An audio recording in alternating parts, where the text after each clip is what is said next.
Bencana alam banyak disebabkan oleh ulah manusia ataupun alam itu sendiri. Manusia memiliki peran penting terhadap bencana, salah satunya kebakaran.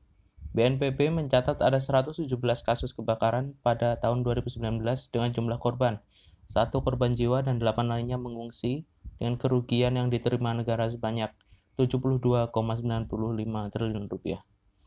Hal ini disebabkan oleh banyak faktor, yaitu kebakaran karena alam dan ulah manusia.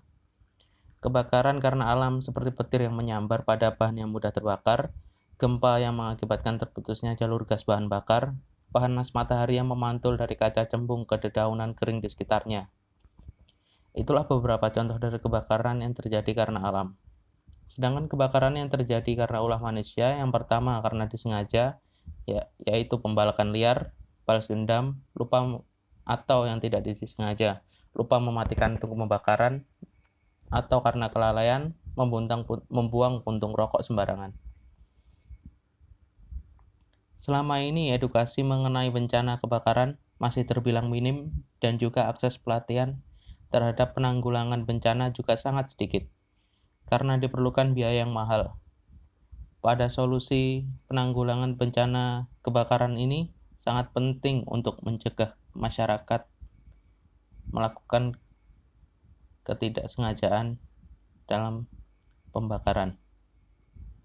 Oleh karena itu, adanya alternatif baru yang membantu masyarakat dalam menanggulangi kebakaran dengan biaya yang murah. Maka kami menciptakan gagasan bernama Fireroid, sebuah sistem pendidikan berbasis virtual reality. Virtual reality bekerja dengan memanipulasi otak sehingga seolah-olah merasakan berbagai hal yang terasa seperti nyata.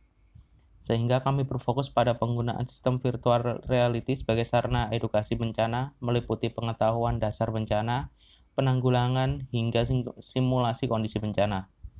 Sistem Fireroid memiliki banyak kelebihan, yaitu mudah, menyenangkan, dan murah.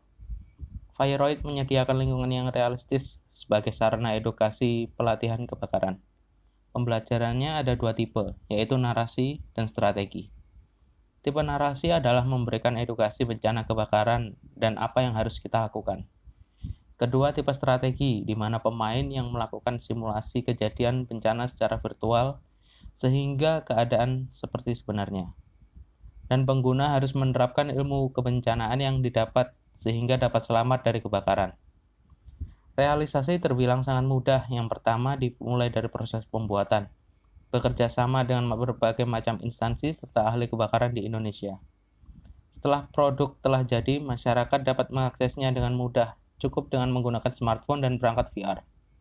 Pengguna hanya perlu mendownloadnya dan bisa langsung digunakan. Seluruh sistem ini akan menghemat banyak biaya dalam pelatihan bencana kebakaran. Semoga gagasan ini dapat diaplikasikan untuk bencana antisipasi di Indonesia.